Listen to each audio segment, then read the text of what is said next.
Welcome to Fantasy Football Live, presented by Ram Trucks. Andy Behrens, the great Matt Harmon, Tera Roberts. For the next hour, we are going to get all of your fantasy football questions answered, every single one of them. We're going to get through all of them. We're going to give you insight you can't get anywhere else because it's week 11. We are absolutely just plowing our way towards the fantasy football playoffs, and Matt Harmon has that look of confidence that only he can have. Matt, how are we feeling today, Harmon? It's just, you've got this juice coming off of you today. There's an energy. I feel like today's a big Harmon day. Oh, well, no pressure. But, it's funny. Thursday Night Football is a fickle beast, Fitz, because last week, we're coming off of a Ravens-Bengals electric matchup where a lot of people are feeling really confident walking into Sunday. I got this big Jamar Chase lead. I got this big Lamar Jackson lead. I would imagine that most people out there are feeling the exact opposite way, especially if they were invested in the Commanders in any sort of way through the passing game. A lot of disappointed Terry McLaurin folks, a lot of disappointed Jaden Daniels folks out there. So, we are going to have to deliver a big show today to help those folks out. Yeah, Andy Behrens, I can feel that disappointment because, frankly, I'm lost at this point. I no longer have any confidence when I'm coming into Sundays. It's gone for me. But for you, good sir, punting is winning is what your T-shirt says. Are we going to, just suddenly make punters part of fantasy football for today? That might be the only help. I'm not against it, Fitz. I've been a longtime advocate for that. The game of the week, obviously, is Torrey Taylor's first crack at the Green Bay Packers. Can't wait to see it. Some other notable matchups this week as well. It's a good slate in Week 11. All right, Tera Roberts, you've dealt with this all year. We'll get to this later. You are kicking all of our butts in our own fantasy football contest. How do you still get amped up at this point, knowing that you're just better at this than all of us? When you put it that way. No, it's great. I try to stay extremely positive about the fact that I'm just dragging everybody. It helps to make up for the fact that I was one of those people that was Terry McLaurin on Thursday. So thank you so much, and let me get the win again to keep me in happy spirits. Yeah. All right, we'll get to that as we go through it. And she is just dragging us, kicking and screaming. You can get involved. All you got to do is use the hashtag AskFFL. Scott Pianowski's out there on Twitter X right now answering your social questions, so you can get those. And then we're going to get to as many questions as we can in the YouTube chat. That's right. When I'm looking down, it's because I'm chatting with you guys. We're trying to get as many questions in. We will do that. So we got a stacked hour. Let's get to it with the actives and inactives. Everybody's got their eye on. And it starts with Devontae Adams active in this game. Jaylen Warren active. George Kittle, according to Adam Schefter, unlikely to play. And then Nico Collins is back and active, which gets us to our top storylines. Nico back? Get it? Like Nickelback? There you go. Matt Harmon, your favorite storyline is? I don't know what to say about the Nickelback situation there, but my favorite storyline is indeed the fact that Nico Collins is back. Thank God. I am personally thankful for this Nico Collins return, and it sounds like we're going to get a pretty good one here because practiced all week. They basically said at the beginning of the week they expected him to play, so we didn't have to sweat this out too much. And just want to talk about kind of the Texans offense as a whole here. I would say that Houston has lacked consistent separation and an answer for pressure. Those are the two biggest issues that have faced Houston in recent weeks. And while Nico Collins might not fix everything for this team, I think he's going to get pretty close here. In the first 5 games of the season, Nico Collins led the Texans in targets when C.J. Stroud was under pressure, and he averaged over 16 air yards per target. So he was the answer for additional pressure, and he was the playmaker. C.J. Stroud found him for vertical shots, and I think if we want to be honest about the way the Texans offense has felt, the way that it's been designed, when Stroud and Collins aren't heating up, they're not just creating off structure together. This offense leaves a lot to be desired from a design perspective. So I think Nico here is going to solve a lot of issues for Houston, and obviously he's a big welcome return for fantasy managers who looked like they had a league-winning pick early on this year. You're a league-winning pick for us. Jeff in the chat says Matt Harmon's a stud. All right, so look, I already got the Matt Harmon fan club going throughout the course of the day. In all caps, too. That's a very, very dictatorial way to say it. Okay, my top fantasy storyline in this week is about the biggest game that we're all looking at, Bills-Chiefs. And frankly, it's a reminder that Amari Cooper is back. Some numbers for you. 9, 8, 12, 8, 10. Those are the number of targets that Amari Cooper was getting every single week from bad quarterback play with the Cleveland Browns. Remember, the reason that he was expected to be one of, if not the biggest trades at the trade deadline was because of what he can do with Josh Allen. The unfortunate thing is we haven't seen it yet. We barely got on the field, and then injury took him off the field. So now we're suddenly looking after a couple of inactive weeks at an Amari Cooper that has to be key in this game against the Chiefs defense that we all know is very good. I expect to see Josh Allen target Amari Cooper a bunch in this game because when you are playing a defense like Spags is going to give them with Kansas City, you go to your reliable weapons, which Amari Cooper is going to be. Today's the first day we get a real test on what the Bills did at the trade deadline, and we see what it looks like. So Amari Cooper, big storyline for me. Andy Behrens, your top fantasy storyline is? Yeah, listen, Fitz, one habit that I've picked up this season is to begin each week by checking to see which passing game gets to face the Ravens. These are not the shutdown Ravens of the recent past. Baltimore is last in the league in passing by over 30 yards per game. It's not even close, and they've allowed the most passing touchdowns, 5 of them to Jamar Chase. This week, one of the NFL's best comeback stories runs right into one of the friendliest matchups. Russell Wilson and the Steelers finally get into their division schedule. Bunch of friendly matchups there. Wilson has produced 7 combined touchdowns over his 3 starts for Pittsburgh, only 1 interception. He's running a much more interesting and involved passing offense than he did last year under Sean Payton. I realize that this is a classic AFC North rivalry situation in which we sometimes expect a low and weird score, 16-15, 15-11, something impossible. But every Ravens game has the potential to evolve just like last week against Cincinnati. So this is just a terrific setup for Russell Wilson, for George Pickens. Plus we have first place in the division on the line, and again, in a classic matchup. I'm streaming Russell Wilson in 3 different leagues. Let's go. I love this. You've been consistent on your praise so far of the Steelers offense. Tera's been consistently the best, which, by the way, on on YouTube, Eric says, shout out to Tera for holding it down every week, giving an extremely good analysis. Yeah? That's right. The people are noticing, Tera. You're kicking all of our butts. Give us your top fantasy storyline this week. Well, you guys kicked my butts in the show sheet. Y'all got all the good storylines first, but that's okay. I got Bo Nix, and we're going with it. My storyline of the week is Bo Nix for real. Watching Nix season-long development has been quite the journey. Started off in a very horrific fashion, 0 touchdowns and 4 interceptions through the first 3 games. But then everything changed for the better in week 5. And since then, Nix has finished as a top 12 quarterback 4 times, with his worst performance being a 14 fantasy point performance against New Orleans back when they had a decent defense. It is becoming very clear that Nix has all the tools to be a top fantasy quarterback. He's got the arm, he's got the strong connection with his wide receiver 1, Courtland Sutton. He's got the rushing upside, and then from a less analytical perspective, he's also got that dog mentality clearly in him. Looking at his schedule ahead, it's very favorable for the rest of the season. If you've got Bo Nix, you're very lucky right there. Maybe you want to trade for him. His rest of season outlook is absolutely incredible. It is hard to deny at this point. He absolutely looks for real. All right, let's get a question into Tera real quick. Oakley in the YouTube chat asked, half PPR, flex 1. Lamb, Sutton, Brown, Stevenson. What do you think? Oh, Brown, I am assuming AJ Brown? I don't know, maybe it's Chase Brown. Okay, then that kind of drops things out there. Lamb is going to have the volume there, but I do think this is going to be a huge day for Sutton. It's very close for me between those two, but I lean towards Sutton just because I love the matchup at the upside here. Perfect. All right, keep the questions coming in the YouTube chat. We're going to get a bunch of them. You guys are already firing it up. We will get a bunch of those answered. In the meantime, let's get you some brilliance with last-minute pickups. These are players that you could still add that are out there in a bunch of Yahoo leagues, ready and available to be taken. Stick with Tera here. We're on a roll. Tera, what do you got for us as your last-minute pickup?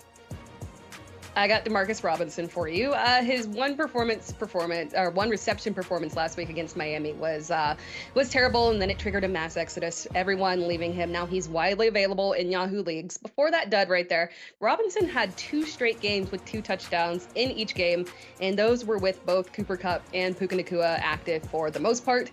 A far better output than previously when both of those players were inactive. It's just very clear that he thrives in a very specific role in the Rams receiving core, and he benefits when everyone is fully active and in a good matchup here. He struggles when he has to be that main guy. Last week's matchup was tough, and that is very excusable for a poor performance there. This week's matchup is very favorable. He has potential flex option this week in deeper leagues. All right, Matt, give us somebody that you've got your eye on with the last-minute pickup. Yeah, look, I'm very much in on Cedric Tillman being the wide receiver one going forward for the Cleveland Browns, but don't forget about the volume that the much more widely available Elijah Moore received in recent weeks. The 2 games before the Browns bye week, Elijah Moore actually led the team with a 23% target share as the team's top slot option. Now, here coming off the bye, the Browns are going to play a Saints defense. You know, Andy mentioned that the Ravens defense is not the unit of years past. The Saints defense isn't the unit of beginning of the season. In just the last month, they've allowed the 7th most yards per target as a pass defense amid both coverage and tackling issues. We know they traded away Marshawn Lattimore. This is not a stay away matchup for any of these Browns wide receivers. That includes Elijah Moore, who is rostered in just about 6% Yahoo leagues. All right, Andy Behrens, give us a name you've got your eye on. Yeah, this is a last-minute pickup that I've actually made in several leagues today because I have an unfortunate amount of George Kittle in the portfolio. Dawson Knox, he's going to be needed in a meaningful way this week with Dalton Kincaid sidelined by a knee injury and Keon Coleman still out for the Bills. Obviously, Knox hasn't really had a busy year given the emergence of Kincaid. He's seeing 2 to 4 targets a week, but he did play a season-high 70% of the snaps last week. He was pressed into service, obviously, after Kincaid's injury. Also, let's not forget that Knox is a circle of trust player for Josh Allen. He has a 9-touchdown season on his resume with Allen, over 20 lifetime touchdowns with his quarterback. Kansas City's defense, of course, is very good, but tight ends and slot guys have really gotten to them this season. The Chiefs actually allow the 3rd most fantasy points to opposing tight ends and the most receiving yards. So it's a surprisingly good setup, I think, in this one for Knox. Don't be surprised if he gives us 5-6 catches in this one, maybe a touchdown, which of course would make him an easy top 8 fantasy tight end. All right, so JC1040D asks, Knox or Hunter Henry or Ferguson, please help. What do you think, Andy? Yeah, in a normal week, this would probably be Ferguson, but he was down this week due to illness. He's dealing with Cooper Rush and whatever's behind Cooper Rush. So I'm gonna go Knox here. I'm gonna trust Josh Allen in a pre-existing connection with Knox. The Cooper Rush thing is just going to lead all of us to drink. Okay, Tara, Matt, you guys get a quick break. Speaking of drinks, you can take a drink of water. And in the meantime, we'll go make your pick. Andy Behrens and I will go through some of these, and we'll help you guys with some picks that are out there. The first one, Andy, comes from John Crow. And John Crow says 3 of 5. Andrews, Downs, Mooney, MVS, or Bowers. What do you think, Andy? Yeah, listen, I appreciate people chasing the big week from MVS last week, but it came on low volume. There's no reason to expect it to continue. That's just kind of a desperation heave, so I wouldn't do it because you have a great option here in Brock Bowers, who's just going to be peppered with targets for the rest of the season. He's easy for me. Darnell Mooney is also easy for me. I would assume that Patrick Surtain is busier with Drake London than Darnell Mooney. Mooney's been a top 10 fantasy wide receiver on the season, so I'm going there. And then it comes down to trusting Josh Downs with Anthony Richardson or going with Mark Andrews. And I know Mark Andrews is coming off a really good game, but man, the Steelers always make a point of him. He doesn't have any career touchdown receptions in regular season games against the Steelers, which is wild. But they do what they can to take him out. So I'm actually going with Josh Downs here, and I'm hoping that Anthony Richardson can complete 15 or 20 passes. All right, the next one comes from Dory. Dory says, need 2. Calvin Ridley, Jauan Jennings, Quentin Johnson, or T. Higgins. Needs 2. What do you think, Andy? Oh, gosh. I probably wouldn't get cute with T. Higgins here, and I realize he's coming back from a multi-week injury. He's facing a tough defense, but man, he's also T. Higgins, and I think he's a little bit different from anybody else involved in this question. We've seen when he's healthy, it's 10 to 14 targets, good chance at a touchdown, so I'm playing him. I think I'm also playing Jauan Jennings here, especially with Kittle down, obviously with Brandon Ayuk down. He's settled into a role that is going to be just absolutely ripe for fantasy purposes for the rest of the season. The matchup is great, too. All right, the next question comes from Kyle. Another Higgins here, but this one is Higgins, Tillman, or Mooney. Also, Knox or Disley. Yeah, I'm going to go. I understand the question with Disley. He's seeing a lot of volume, but I'm going to go Dawson Knox there. I think a greater shot at finding the end zone. And again, that matchup against the Chiefs has actually been super friendly to tight ends. The other one is tough, and I have all 3 of these guys probably within 5 spots of each other in my ranks. I think the world of Cedric Tillman, and I'm going there. I like Tillman against the Saints. Tillman has not I mean, he hasn't missed yet with Jameis Winston. Even in Winston's one particularly rough game, Tillman still came through for us with a sensational touchdown catch. I am a big believer. I think he's the number one there. All right, and then one more here from Jonathan. Jonathan, I can't believe I'm asking these things. Mahomes or Bo Nix? That's where we are. Lockett or Pearsall? What do you think? Well, I'm going to go Pearsall. That's another player that I've just absolutely been fascinated with, and I think he obviously benefits from the same situation that causes me to recommend Jauan Jennings, right? There's going to be additional targets his way. With Kittle down, with Ayuk down, he's playing 40-plus snaps every week now, so really like Pearsall. We're going to talk about him later in the show as well. And then, this is nuts, but I mean, this is crazy. But I think I would go Bo Nix here. He's got that rushing upside. He's got a friendlier matchup than Mahomes certainly has. I mean, Mahomes is a guy that you can still trust rest of season, but man, Bo Nix can rush for 50, 60 yards in any given week. And he's actually finally coming off a game where he got it all done just on the strength of his passing contributions alone. I just can't believe we just said that out loud. That feels like that's going to come back to haunt us. Okay. It's time to give out some grades, and to do that, Matt Harmon, who, by the way, is now being called King Harmon in the chat. Matt Harmon, Tara, take it away. Give us some rookie report card grades. Let's be serious here, Tara. Let's talk a very important subject, rookies. People love to talk rookies. We are definitely at the point of the season where we have a good understanding of where these guys are, what they've done so far, who they are as players in the NFL. Of course, things will evolve, but we got a good enough sample size now. But what we're going to do here, we're not going to talk about the past. We're going to talk about the future. We're going to give out some grades for rookies, Tara, based on their rest of season outlooks. You get us started with a guy here who has actually already played this week. Yeah, fresh off that very disappointing loss to Philadelphia, I want to talk about Jayden Daniels here.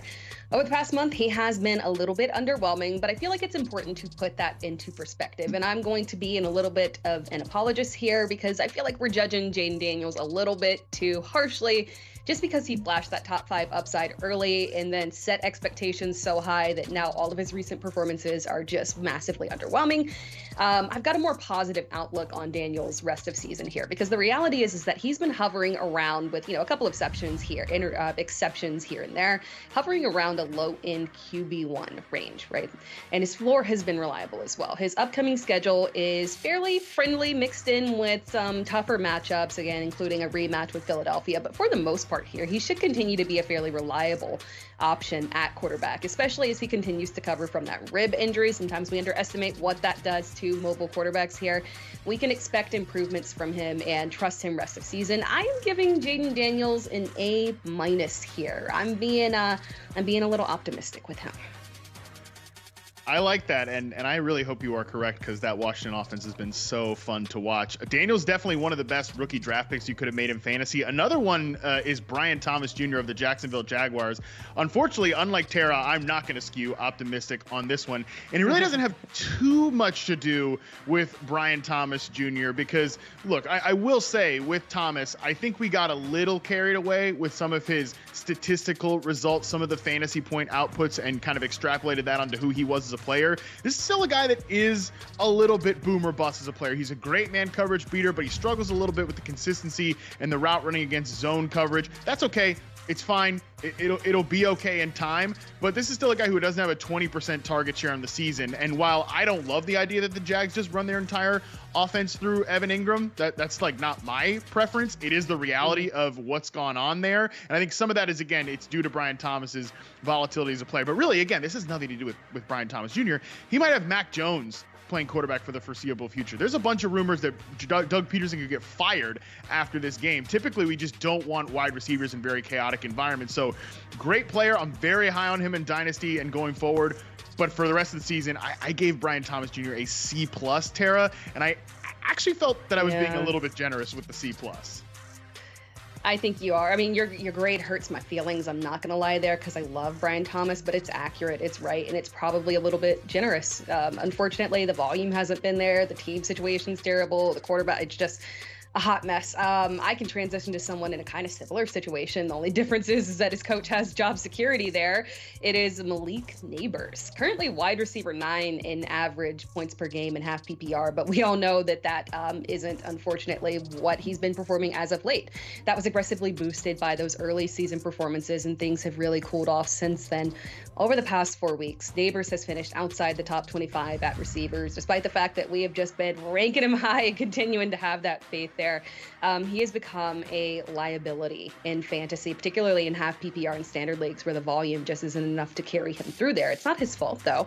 It's the quarterback situation. Again, very much so like Brian Thomas. This is just a situation that has nothing to do with these guys, and unfortunately is where they're stuck. In theory, though, sheer volume should push Nabers back into the top 10. So I am a little bit more optimistic for Nabers compared to a guy like Brian Thomas, just because despite the fact that the quarterback situation is potentially more volatile there in New York, he does have massive receiving volume. He should get 10 targets, so he still has that going for him at least. So I'm giving him a nice little B- there. I like that. And look, Tara and I aren't saying that it's over for Brian Thomas Jr. or Malik Nabers. We got to readjust and recalibrate expectations away from some of what we saw very early in the season to kind of adjust to the new reality.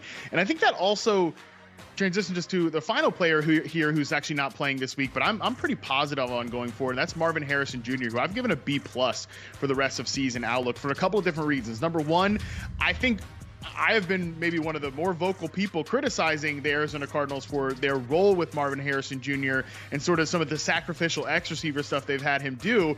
I think they've gotten away from that. Over the last 3 weeks, his route tree's been a little bit more normal. We've seen some more crossing routes, more middle of the field things. I think they have a better grasp on who Marvin Harrison Jr. is. Not this perimeter go dunk on you X receiver, although he is still primarily playing X. They're letting him be more of a true route runner over the middle of the field, win with timing and things like that.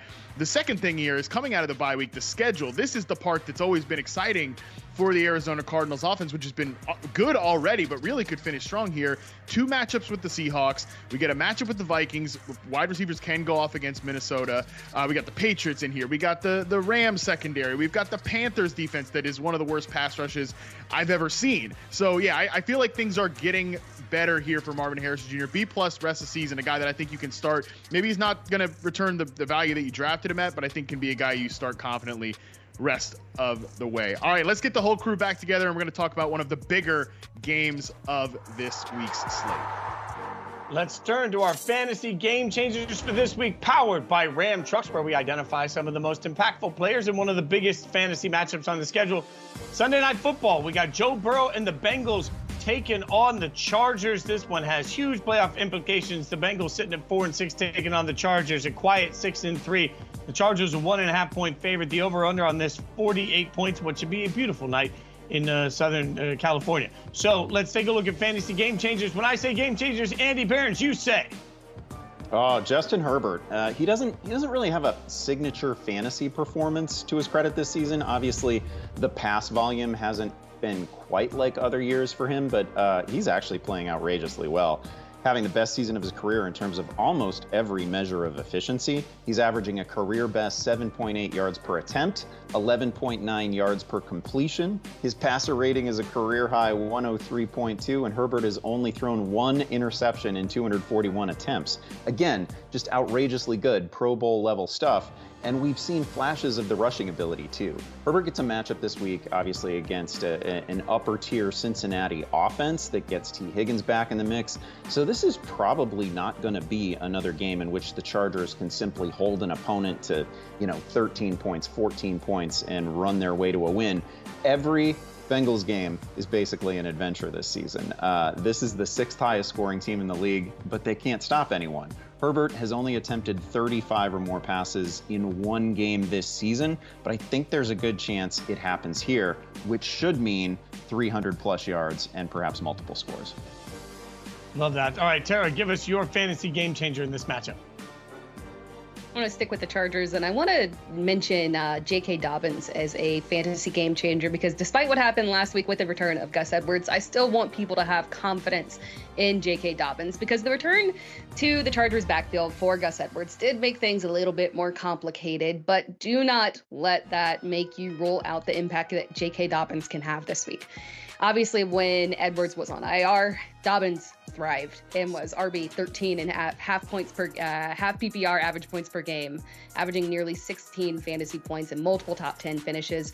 Now, last week, Edwards cut into the role, but Dobbins still had 15 carries for 50 yards and had receiving upside as well. And there was that one weird touchdown that we will not mention there that did not go to him or Edwards.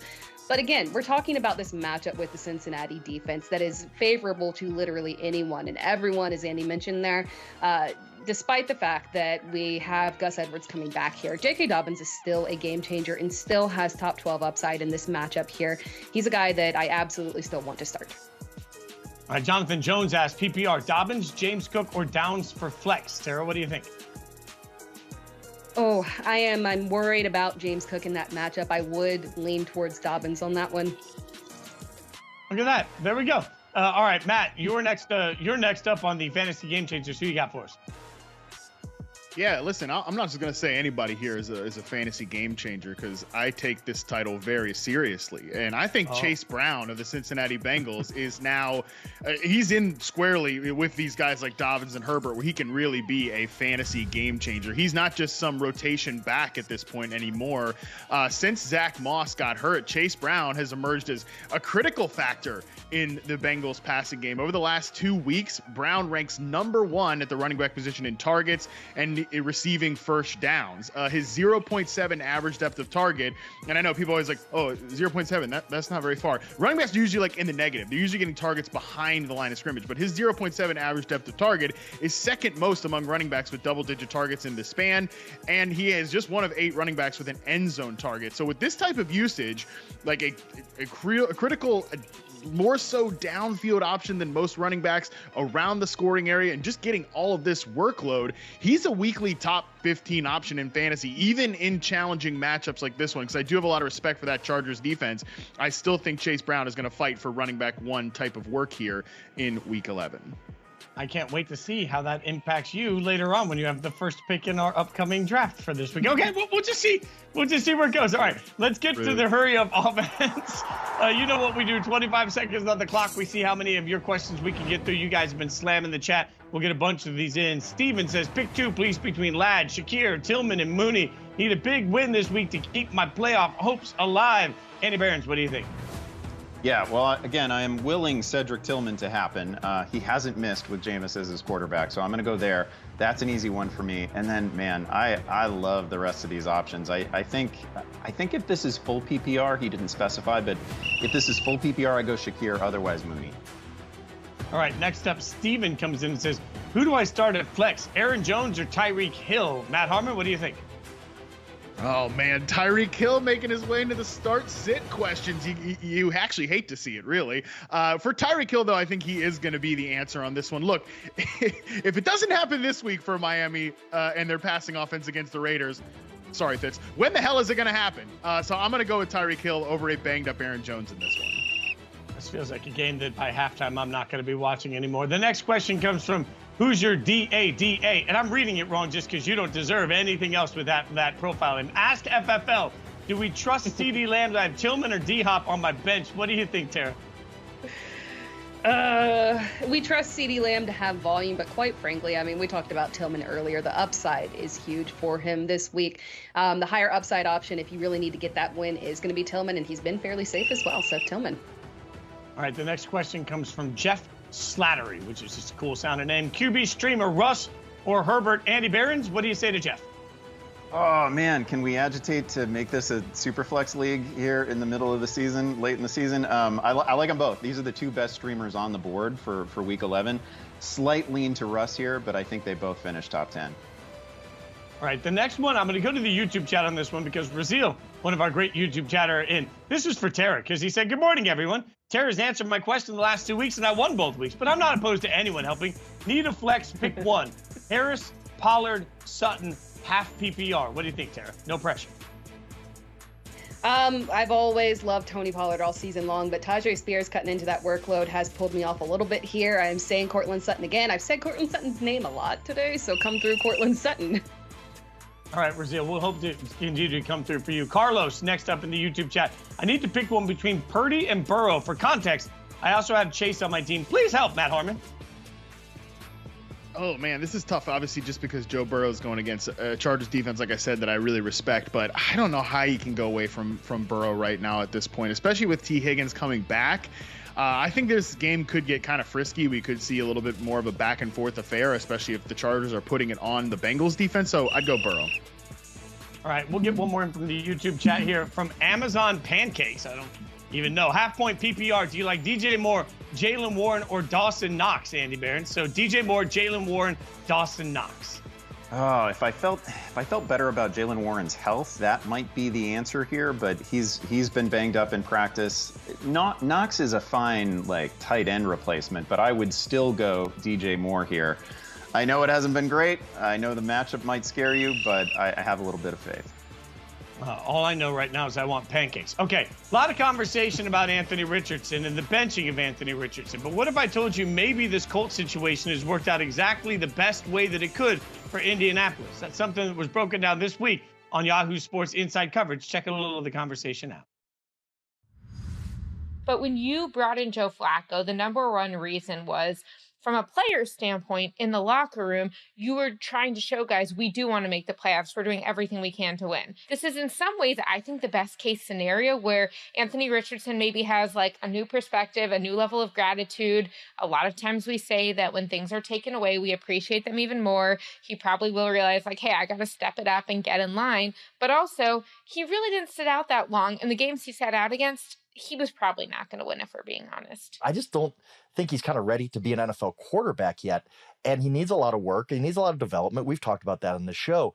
And I don't know that this 2 weeks have fixed anything. What do you think the Colts and Richardson look like over these last 8 weeks of the season? I think, one, can he stay healthy? And two, can he make enough plays? I don't think he needs to be consistent and accurate and dink and dunk. I don't think that's what they should be going for.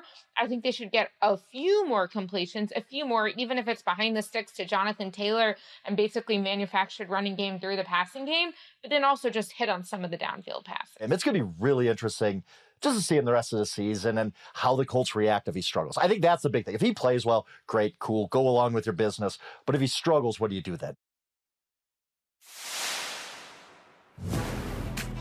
All right, let's check out some of the fantasy chatter out there. Tyreek Hill.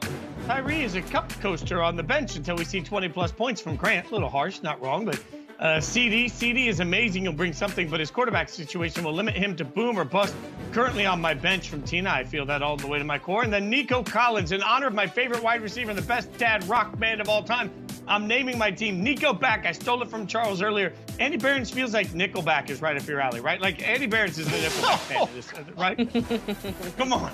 If there's one of us, it's most likely to be a Nickelback fan. In the long history of this show, I don't know if it gets much worse than that. That's crazy. I am proud of this show for renaming fantasy teams. I mean, anybody can give you an hour of advice, but not everybody can give you actionable name changes for your fantasy portfolio. Everybody says they hate Nickelback, but last time I checked, every single concert, it's sold out. So a lot of people lying about Nickelback. Okay, nobody's lying about the 49ers and the Seahawks. Let's take a look at that game. It's a big one this weekend, obviously. The Seahawks going to San Francisco, where the 49ers are favored by 6. The over and under on this one, 48 degrees. Going to be 60 degrees, a little cloudy in Santa Clara. Should be good. So who do you have your eye on, Matt Behrens, in this game? Yeah, I'll just say I'm ready for the premium fantasy football live show where Andy takes us through his music catalog. But we'll put that to the side for a second, and we'll just go through the serious business here, which to me is in the 49ers passing game. And it's the fact that Jauan Jennings was the 49ers ex-receiver in last week's game. You know, coming out of the bye week, I was really curious to see how these pass catchers would all sort out, because I was a pretty big Ricky Pearsall bro in the draft, and he wasn't a guy that I really thought could step into Brandon Ayuk's ex-receiver role. We also know that Deebo Samuel is kind of an amorphous option there. He moves all around the formation. And Jennings had primarily been a power slot player for the 49ers, not an ex-receiver. And yet, in last week's game, that's exactly the role that he played, and he played it really well, which makes sense because if you're going to be an X, you have to win these one-on-one ISO matchups. And Jauan Jennings was a super productive third down receiver for the San Francisco 49ers. Well, on third down, you see a lot of man coverage reps rise. You see that in critical down and distances where Jauan Jennings has thrived previously. So pretty creative solution there to throw him at X. He's not going to win in the way Brandon Ayuk did. He's more of like an out-breaking route player. He's more of a crafty guy with some length there. But with that volume that he got in this role, which is super important to the 49ers offense, I do think Jauan Jennings, if we see it a few more weeks, could end up being like a wide receiver too the rest of the way, which is a pretty nice get off the waiver wire for people. Andy Behrens, what do you think? What do you have your eye on here? Well, I'll just give you a clue about my music collection. I'm very stuck in the 80s. Nickelback is way too modern for me. Don't have any of that, I'm afraid. Harmon is right. Jennings has obviously been great. Debo is still Debo. But let's also appreciate what Ricky Pearsall has accomplished after getting a late start to his season under wild circumstances. In each of his last 3 games, Pearsall has played at least 40 snaps, coming off a game in which he caught 4 balls for 73 yards with a long touchdown included. Defensive player took a bad angle on him because he's faster than anybody thinks he is. They leaned on him in the final game-winning drive, too. This is a ridiculous athlete with size, 4.4 speed, 42-inch vertical, and you can just plainly see that level of athleticism on the field, too. Seattle gave up 3 passing touchdowns to the Niners in the last meeting, and there's a good chance we see something similar in this matchup. In their last 5 games, Seattle has also allowed 7 different receivers to reach 60 yards and 4 guys to go over 100 yards. Like Jennings, Pearsall has stepped up in the absence of Brandon Ayuk, I think to the level where you can comfortably flex him in leagues of almost any size. I am personally starting him this week in multiple leagues, so if he face plants, you can be comforted by the fact that I am feeling the pain as well. Kevin in the chat asks, Amari Cooper, Zay Flowers, or Ricky Pearsall? Put your feet to the fire. What do you think, Andy? Well, I mean, I like Ricky Pearsall, but I don't like him over Zay Flowers. I'm going Zay Flowers there. He's been sort of the key chess piece in the Ravens passing game. I would absolutely go there every week. Okay, look, that's all fair. And I can't really mock Nickelback. I'd kill to have a plaque there from their records. They've sold a bunch of them. And frankly, my first record I was ever had my name in, my parents went to the store and bought it, Billy Gilman's Christmas record. Doesn't get more embarrassing than Billy Gilman's Christmas. There's a plaque here somewhere for that. All right, when we start talking about this matchup coming up for me, it's all about the fact that I can't trust Geno Smith. When we start talking about how there's been issues with Seattle's defense, let's look truly at the talent on Seattle's offense, and it is overwhelming. There is no reason that we can't bank on these Seattle wide receivers and Kenneth Walker III to be consistent week in and week out fantasy performers other than record scratch here. Geno Smith is wildly inconsistent on whether or not he's even able to get these guys engaged in the offense. I'm not even talking about the turnovers. I'm talking about going back and look at how often it feels like guys are open and Geno does nothing to find them. I've lost all faith from a fantasy perspective in being able to bank on anybody in Seattle's offense because I've lost all faith in Geno Smith. I will ask Matt Harmon. Lindell has come in and said, Love, Cousins, or Geno Smith? You backing me up on my Geno Smith take? Well, I don't know if I fully agree with everything you just said, but I do think Jordan Love is probably the right answer here. I like Kirk Cousins this week. I do think they can find some spots to pick in that Denver Broncos secondary because they get so many options for all of their receivers in the slot. But I do think Jordan Love, coming off a bye, fingers crossed, fully healthy, I would go Jordan Love on that one. Okay, Love, Cousins, or Geno Smith. That's the modern football world we're in. Tara, give us who you've got your eye on in this matchup. You talked about Geno Smith. I want to talk about a guy that he is welcoming back. So welcome back, DK Metcalf. Question mark? Yeah, hopefully. We're thrilled to have DK Metcalf back. The last time we saw him was way back in week 7 where he finished as wide receiver 6. But let's be real. That was in a very pass-friendly matchup against Atlanta. Prior to that, things were extremely shaky. And when I say shaky, I mean borderline destitute in tougher matchups. And we have seen this matchup before. It was not pretty. 3 receptions on 11 targets. just for 48 yards and 6 fantasy points. Geno threw the ball 52 times, completing only 30 of those, 8 of those to Kenneth Walker. So I'm very concerned about this scenario that DK is stepping in. It's not concern for DK, it's concern for just what Geno Smith can do. And this will be another high volume matchup because Brock Purdy is going to tear apart this Seattle defense. The targets are going to be there for Metcalf for sure. I don't doubt that. It's just a matter of whether or not they will be on target and if he can capitalize on them.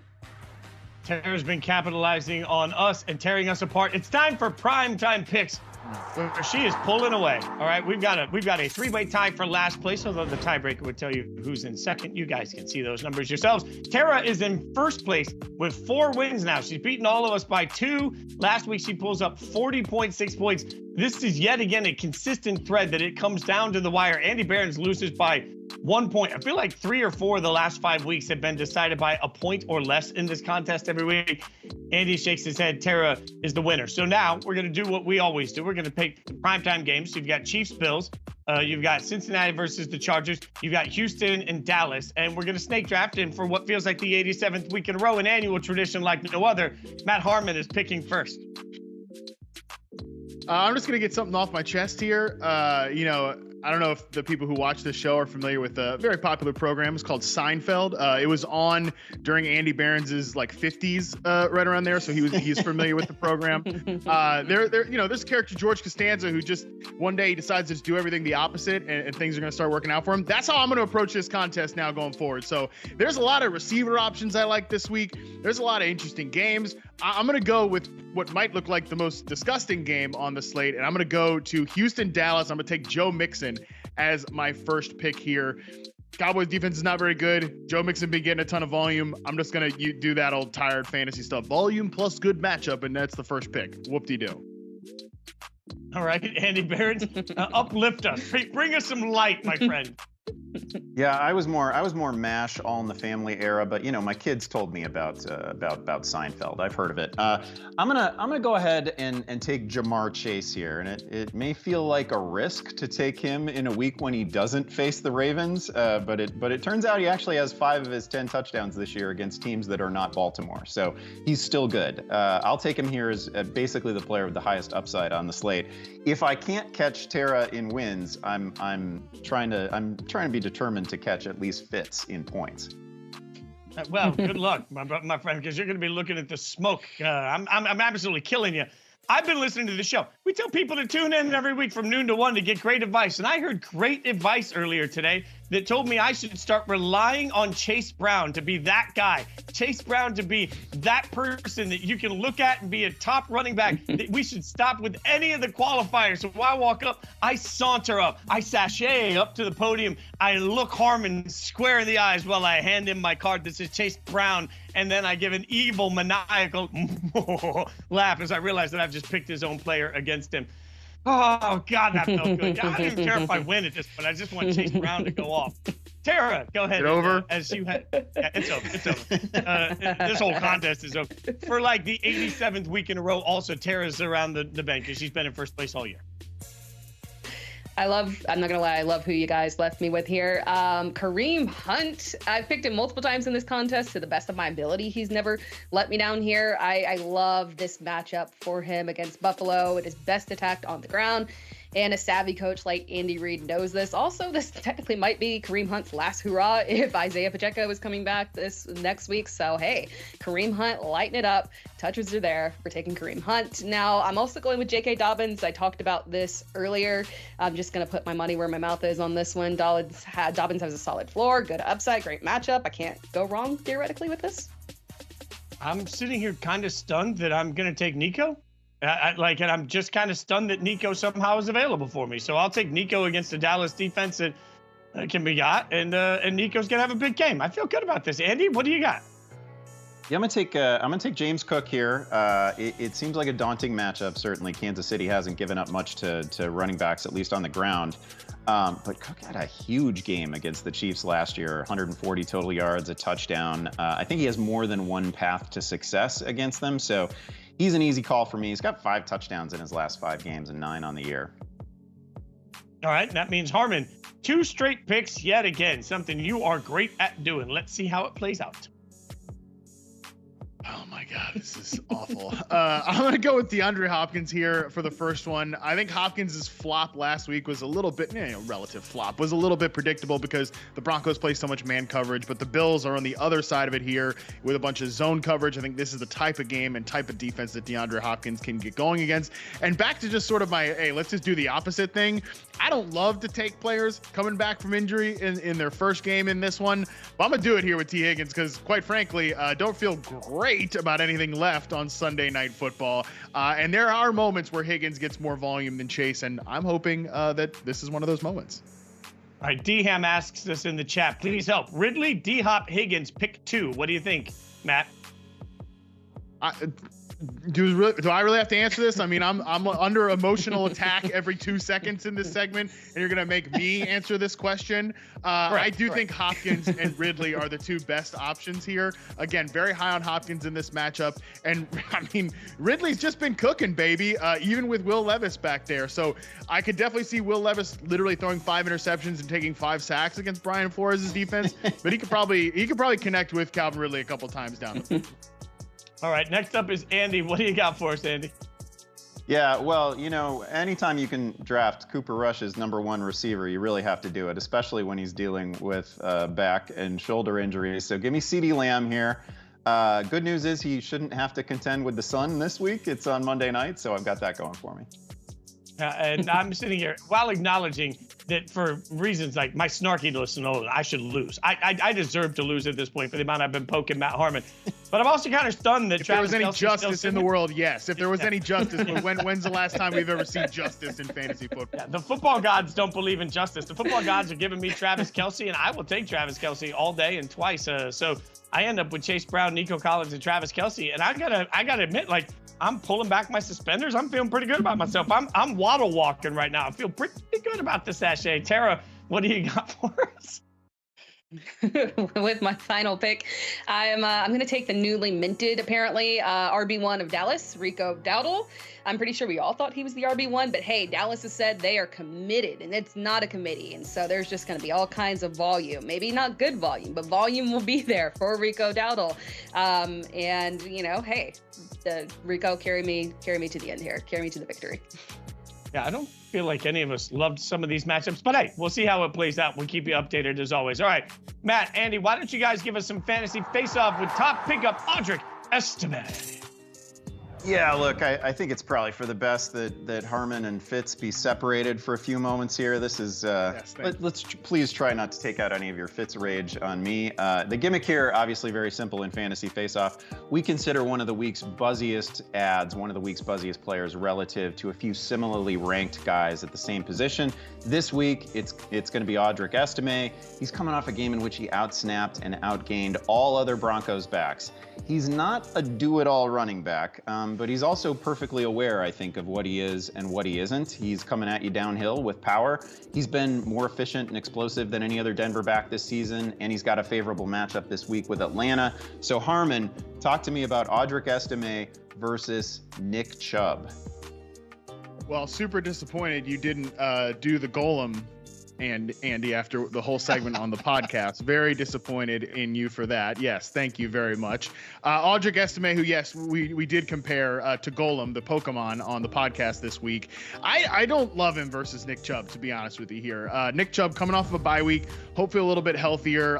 Love the matchup for Nick Chubb on this one. And yeah, I'm just still kind of skeptical about the Estime stuff overall. The whole Golem comparison for my non-Pokemon folks out there is basically just, I think he's a one-dimensional back. I think he is a big old rolling ball that's not going to necessarily contribute much in the passing game. So I need to see more from Estime from a role perspective. And while I would love to see more, explosive plays from Nick Chubb, I do think the volume was going to be there. And again, it's a really good matchup against the New Orleans Saints defense that is trending down. Yeah, no, I definitely agree with that. The biggest problem with Estime, I think, is going to be that if game flow is not going his way, he's just off the field in favor of McLaughlin or Williams. I think that's a real concern against Atlanta. Okay, how about Estime or Rico Dowdle in a game in which, man, it's pretty hard to imagine the run remaining in play for 4 quarters for the Cowboys? Oh, God, this one feels rough. It's great that, Rico Dowdle is the featured player now for the Dallas Cowboys offense, as Tera mentioned. Mike McCarthy said that in a press conference this week. It's great. We're about 3 weeks from not caring at all about what's going on in the Dallas Cowboys offense. I mean, we might be on Trey Lance watch at some point. So it's not an ideal matchup. It's not an ideal offense for Rico. I think he probably touches the ball more times than Audric Estime, but because this is a decent run matchup, I'll slightly lean towards Estime on this one, Andy, but I'm curious what you think.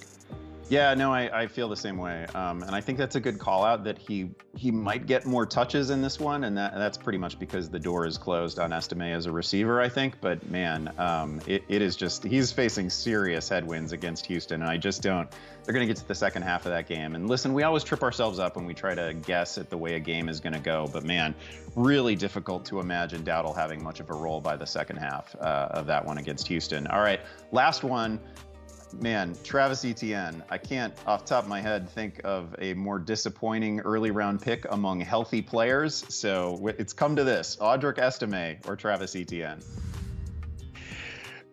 And we don't have Tank Bigsby this week, so I don't know if I'm just out of my mind, or maybe I didn't get enough. I got a great sleep score last night. I slept a full 8 hours. It was a hell of a night's sleep, so I don't really think I can blame that. But I'm kind of feeling like I might want to say Travis Etienne here, Andy, even though we woke up to headlines. Actually, there were headlines this all weekend hey, Doug Peterson might get fired if they lose to the Lions. Now you're going to fire Doug Peterson because he's going to lose to the Lions with Mac Jones as his backup quarterback. Tell me you want to just fire this guy without telling me you just want to fire this guy. So it's full chaos there in Jacksonville. Etienne has not been a good player for the most part this year, Andy, but I mean, dang, I do feel I'm leaning towards Travis Etienne, but I'm totally willing if you want to just smack some sense into me here.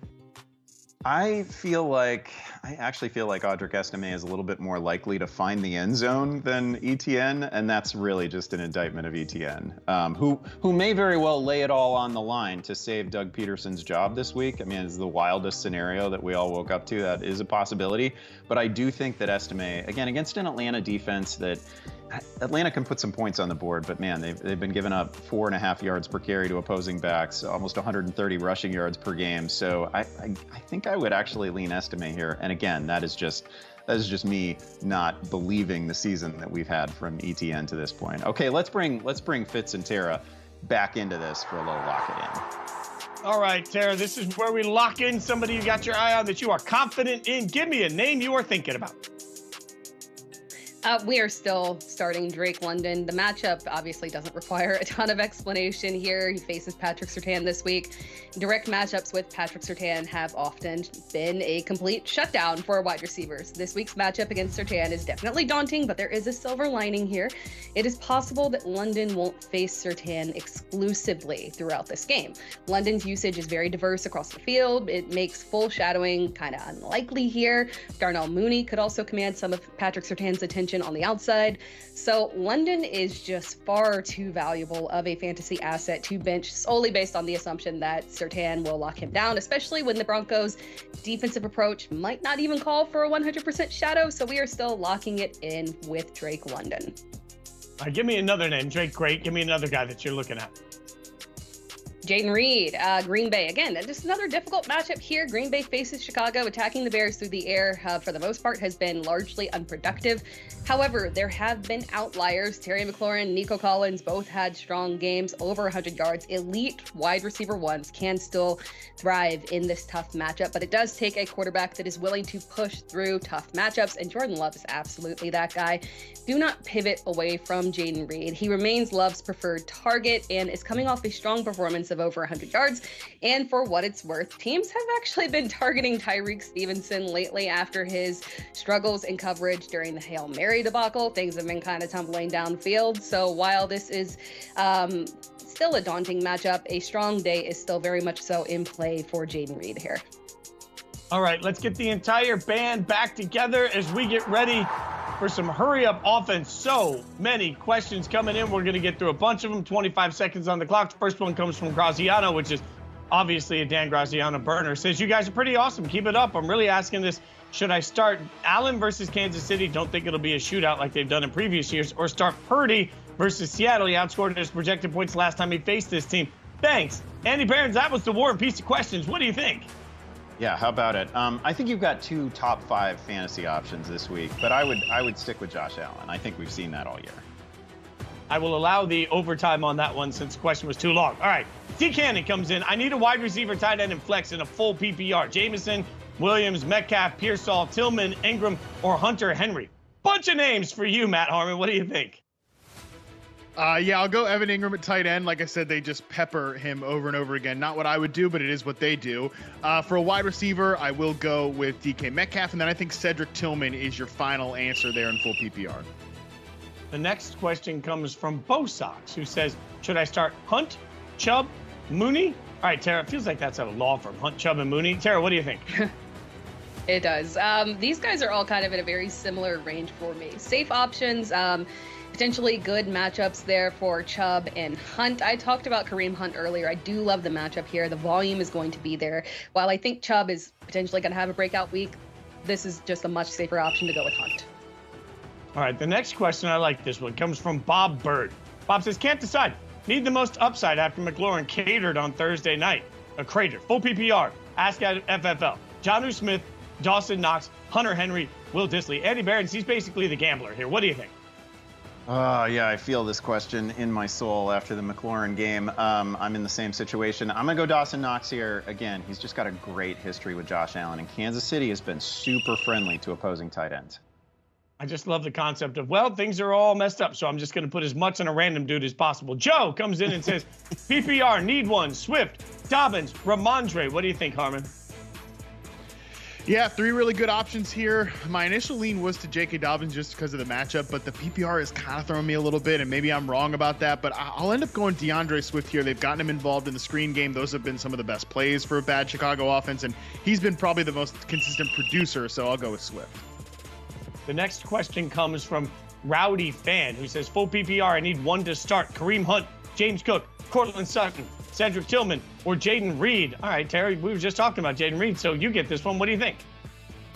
Yeah, I hate to be boring here. I am going back to Kareem Hunt. James Cook, I mentioned a little bit earlier, does have a really rough matchup there with Kansas City. Love Cortland Sutton, love Cedric Tillman and Jayden Reed as well, but the high volume upside there is just, it's with Kareem Hunt.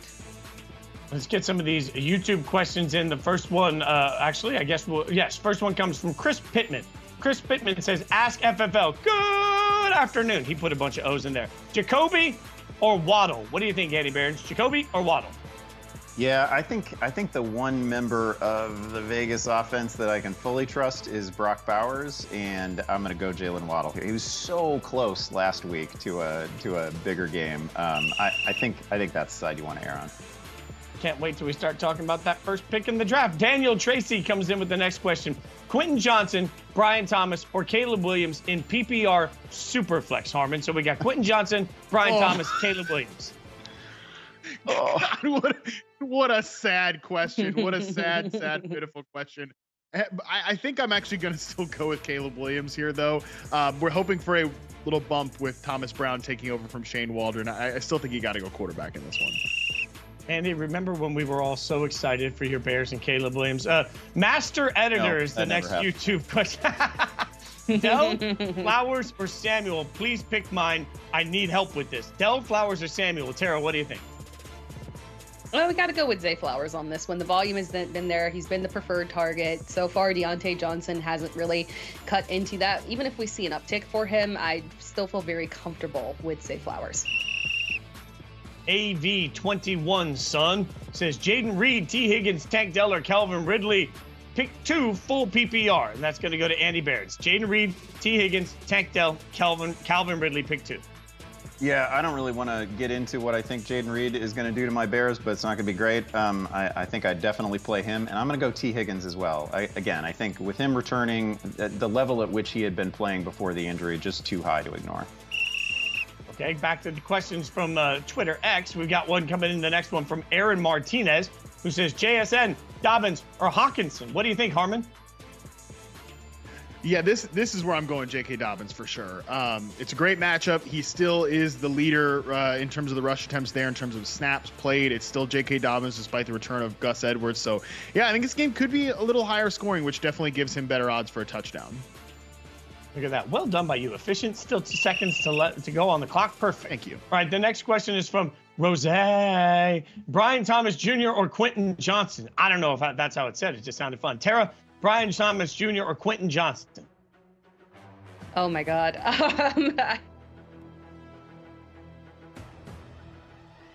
Going with Quentin Johnson on this one. Brian Thomas Jr., we, again, just cannot trust him with Mac Jones at quarterback. Quentin Johnson has the far better matchup. Quentin Johnson. All right, switching up the order a little bit here. Going to Harmon with the next one. Which 3 should I start this week? Romeo Dobbs, MVS, Raheem Mostert, Christian Watson, Ask FFL. What do you think, Matt? Yeah, thank you for the MVS question. I think the guy that loses out here for me is probably Christian Watson, just because I feel best about Romeo Dobbs. He's the guy that I feel the best about here, just rotation-wise. He's been playing a lot. MVS is your deep shot, and then I don't think you can play 2 Packers receivers, so Mostert for the last one.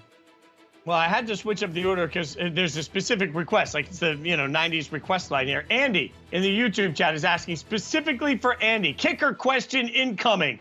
With Butker out, should I start Sanders or Bass? Love you all. Let's get this W.